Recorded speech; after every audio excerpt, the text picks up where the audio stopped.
કે છે સ્વભાવ વિજયો ભવેત. બરાબર, શાસ્ત્ર કે છે કે સ્વભાવને બદલવો અશક્ય છે ભાઈ. સ્વભાવ નિયત સ્વભાવ હોય ને, પોતાની જે સહજ વૃત્તિ હોય ને એ બદલી ના શકે. પરંતુ જો સાચા મને યમનાષ્ટકનો પાઠ કરીએ ને તો યમનાષ્ટકમાં આ 5 પ્રકારના ફલ મળે.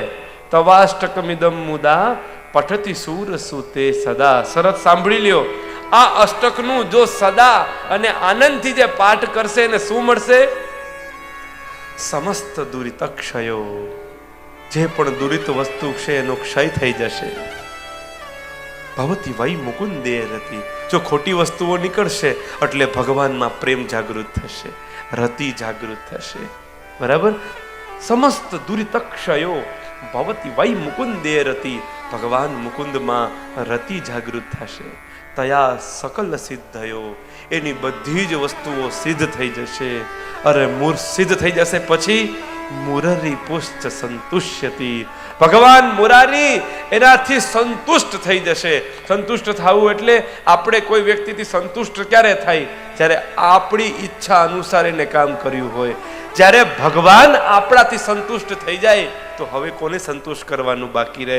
યમનાષ્ટકના પાઠ કરવાથી આ સિદ્ધિ પણ મળે છે કે બધી જ વસ્તુઓ સિદ્ધ થાય છે. અને મોટામાં મોટી છેલ્લામાં છેલ્લી જે દુષ્કર્મમાં દુષ્કર વસ્તુ છે કે જે શાસ્ત્ર એમ કે છે સ્વભાવ દુસ્તત્યો. આ સ્વભાવને ત્યાગ કરવો બહુ અઘરો છે. ત્યારે મહાપ્રભુજી એમ કહે છે સ્વભાવ વિજયો ભવેત. તમારા સ્વભાવ ઉપર વિજય પ્રાપ્ત થઈ જશે. કોઈ કે એમ કેમ વિજય પ્રાપ્ત થઈ જાય? વદતિ વલ્લભ શ્રી હરે. હું સ્વયં કહી રહ્યો છું. જેને મહાપ્રભુજીના વચન ઉપર વિશ્વાસ છે, જેને મહાપ્રભુજીના વચન ઉપર આસ્થા છે, નિશ્ચિત તોરમાં જે સદભાવથી સાત્વિક ભાવથી જો આ યમનાષ્ટકનો પાઠ કરે તો એનો સ્વભાવ ઉપર વિજય પ્રાપ્ત થાય. વૈષ્ણવો, આ વિજય પ્રાપ્ત કરવો બહુ અઘરો છે. એટલે વૃત્તિઓ પ્રભુ આ અસુરોના માધ્યમથી એની કાઢી લે છે. ધેનુકાસુરની વૃત્તિ આવી કે ખાવું નહીં ને ખાવા દઉં. ધનની 3 ગતિ તમને સમજાવી કે ઉત્તમ ગતિ એ કે પોતે ભલે જરૂર હોય ત્યાં વાપરે, પરંતુ પોતા કરતા અધિક એ બીજામાં વાપરે. આ સૌથી ઉત્તમ શાસ્ત્ર એ ગતિ બતાવી છે. અત્યારે લગભગ લોકો વધારે જોવા મળે મધ્યમ ગતિવાળા. કેમ કે કલયુગના અંદર મધ્યમ ગતિવાળા લોકો સૌથી વધારે છે. એ લોકો પોતે ખૂબ વાપરશે, પરંતુ સત્કર્મમાં દ્રવ્ય વાપરવાનું સહજ પણ મન નહીં થાય. આ વૃત્તિઓ કેમ જાય? તો કે પ્રભુની શરણાગતિથી, પ્રભુની સેવાથી, પ્રભુના સ્મરણથી અને આવી કથાઓના શ્રવણથી. કોઈ ને કોઈ માધ્યમથી આવી કથાઓ જ્યારે શ્રવણ કરીએ ને ત્યારે આ પ્રકારની દોષવાળી વૃત્તિઓ ધીમે ધીમે દેહમાંથી એ બહાર નીકળતી જાય અને આપણો દેહ એ ધીમે ધીમે ધીમે ધીમે એ મહારાસ માટે તૈયાર થતો જાય. એ ઉત્તમ અવસ્થા માટે પાછો સજ્જ થતો જાય. આ વૃત્તિઓ પ્રભુ ગોપીજનોની વ્રજગોપ બાળકોની કાઢી રહ્યા છે. અને ત્યારે આગળ જતા ધેનુકાસુરનો ઉદ્ધાર કરી અને ત્યારબાદ પ્રભુએ કાલીનું દમન કર્યું. કાલીય નાગ એવો, એનું વિષ એટલું બધું પ્રબળ કે યમુનામાં આવીને નિવાસ કરવા લાગ્યો. ત્યારથી યમુના ઉપરથી કોઈ પક્ષી પણ જો વિચરણ કરે ને તો એ પણ મૃત્યુના ઘાટ ઉતરી જાય. એટલું જ્વલંત વિષ. એને અડવાથી કે ડસવાની તો વાત જ શું કરવી. એ જે જલમાં રહે છે એ જલના ઉપરથી કોઈ પક્ષી પણ નીકળે ને તો પણ એના વિષનો ગ્રાસ બની જાય. એટલો ભયંકર આ કાલીય નાગ.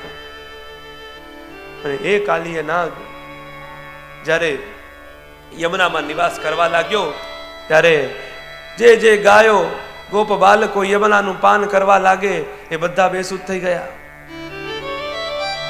પ્રાણ નીકળી ગયા. અને ત્યારે બધાએ આવીને પ્રભુને વિનંતી કરી કે આ યમુનાનું જલ કંઈ દૂષિત થઈ ગયું લાગે છે, જે પણ આનું પાન કરે છે મૃત્યુના ઘાટ ઉતરી જાય છે, શું કરવું? ત્યારે પ્રભુને ખબર પડી. પ્રભુએ જલમાં પ્રવેશ કર્યો. જલમાં પ્રવેશ કરતા જ પ્રભુએ નાગપત્નીઓને કહ્યું કે જગાડ તારા પતિને. ત્યારે નાગપત્નીઓએ કહ્યું કે બાલક આને ન જગાડો, આ બહુ ભયંકર છે અને તમારા માટે ઘાતક બનશે. આને જગાડોમાં તમે. આ સૂતો છે જેટલો ભયંકર લાગે છે, આ જાગશે તો એનાથી મોટો ભયંકર છે. પ્રભુએ કીધું મને કોઈ પરવા નથી, તું આને જગાડ જલ્દી. અને જેવો નાગને જગાડ્યો, નાગ ક્રોધમાં આવ્યો. નાગ ક્રોધમાં આવતા જ પ્રભુ સાથે યુદ્ધ કરવા માટે કટિબદ્ધ થયો. અને એ યુદ્ધના અંદર પ્રભુએ એ નાગને ચારે બાજુથી પકડીને પરાસ્ત કર્યો. પ્રભુ એના ફેણ ઉપર ચડી ગયા અને ફેણ ઉપર ચડીને થઈ કરીને પ્રભુ નાચવા લાગ્યા અને અલગ અલગ રીતે ત્યારે પદોનું ગાન થવા લાગ્યું. બધા જ દુંદુભીઓ બાજવા લાગી, દેવતાઓ પુષ્પની વૃષ્ટિ કરવા લાગ્યા અને પ્રભુએ હજારો ફળ ઉપર અલગ અલગ રીતે ચરણારવિંદ રાખીને એના એક ફન ઉપર પ્રભુએ પોતાના ચરણ ચિહ્ન અંકિત કરતા એ ઉત્તમ નૃત્ય કર્યું. એવું સુંદર નૃત્ય કર્યું કે સમસ્ત બ્રજવાસીઓ એ નૃત્યને જોતા જ રહી ગયા. અને તદનંતર ત્યારબાદ કાલીય ધીમે ધીમે એક ફનમાંથી એ લોહી નીકળતું ગયું અને એમ માનો કે એના પ્રાણ નીકળવાની એકદમ તૈયારી જ છે. ત્યારે કાલીએ ક્ષમા માગી. એની પત્નીઓએ આવીને વિનંતી કરી કે હવે અમારા પતિને ક્ષમ્ય કરો, અપરાધ થઈ ગયો છે, આ દુરાચારી છે, પરંતુ અમે આને મારી દેશો તો અમે બધા વિધવા થઈ જશું. કૃપા કરીને હવે આના પ્રાણ બક્ષો, આના ઉપર કૃપા કરો. ત્યારે પ્રભુએ એ કાલી ઉપર કૃપા કરીને કહ્યું કે જા, તારો વધ નહીં કરું, પરંતુ તું યમુનાથી દૂર જતો રહે. આ નિર્મલ યમુનાના પાણીને દૂષિત ન કર, અહીંથી દૂર સમુદ્રમાં જતો રહે. ત્યારે કહ્યું કે હું કેમ જાઉં? આપનો ગરુડ મને જીવા નથી દેતો. ત્યારે કહ્યું ચિંતા ના કર, હવે મારા પગના ચિહ્ન તારા ઉપર અંકિત થઈ ગયા છે. મારા ચરણના ચિહ્ન જોઈને એ તારું કઈ નહીં બગાડી શકે, એ તને કંઈ પણ હેરાન નહીં કરે. એટલે જો આપણે બધા તિલક કરીએ છીએ, જેનો તિલક હોય ને એનું કોઈ કઈ ન બગાડી શકે, એનું કાર્ડ પણ કોઈ એનો બગાડી ન શકે. આ તિલકની મહત્વતા છે વૈષ્ણવો. ત્યારે પ્રભુનું ચરણ ચિહ્ન છે. આ તિલક કરીએ ને આપણે તો આપણે એમ કે ચરણ ચિહ્ન છે, આ પ્રભુનું ચરણ ચિહ્ન. આ ચરણ ચિહ્ન જેના માથે આવી ગયું હોય ને, એ કાલની શું તાકાત કે એના સામે ઉભો રહી શકે. આ રીતે પ્રભુએ એ કાલીનું દમન કર્યું. કાલી શું છે? ઇન્દ્રિયાધ્યાસ. 5 પ્રકારના અધ્યાસ, 5 પ્રકારની અવિદ્યા મેં તમને સમજાવી પ્રથમ દિવસે.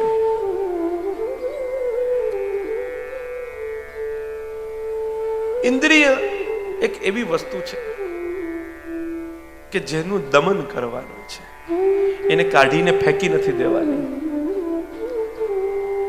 કર્ણ છે તો શું એ પ્રભુનું નાદ સાંભળતા ન હોય તો એને કાપીને ફેંકી નથી દેવાતા, હાથને કાપીને ફેંકી નથી દેવાતું. પ્રભુએ એ જ ઇન્દ્રિયોને દમન કરી અને એને ક્યાં જાગૃત કરી? અલૌકિકમાં. આપણે ત્યાં કહેવાય ને, સાંભળવું ભગવદ નામ, બોલવું ભગવદ નામ, ચાલવું પ્રભુ માટે, હાથ પ્રભુ સેવા માટે, આંખ પ્રભુના દર્શન માટે. જે ઇન્દ્રિયો ભગવાને આપણને આપી છે ને એ પ્રભુ માટે છે અને આપણે એને પોતા માટે ઉપયોગ કરી રહ્યા છીએ. અહીંયા ઇન્દ્રિયાધ્યાસ પ્રભુએ બધા જ ભક્તોનો નિવૃત્ત કર્યો અને જે ઇન્દ્રિયો સંસારમાં લાગેલી હતી એ જ ઇન્દ્રિયોને પ્રભુએ પોતાનામાં ખેંચી. જે ઇન્દ્રિયોથી એ બ્રજ ભક્તો લૌકિક સુખ માણવાનો પ્રયાસ કરતા હતા, એ જ ઇન્દ્રિયોથી પ્રભુ એને અલૌકિક રસનું દાન કરવા લાગ્યા.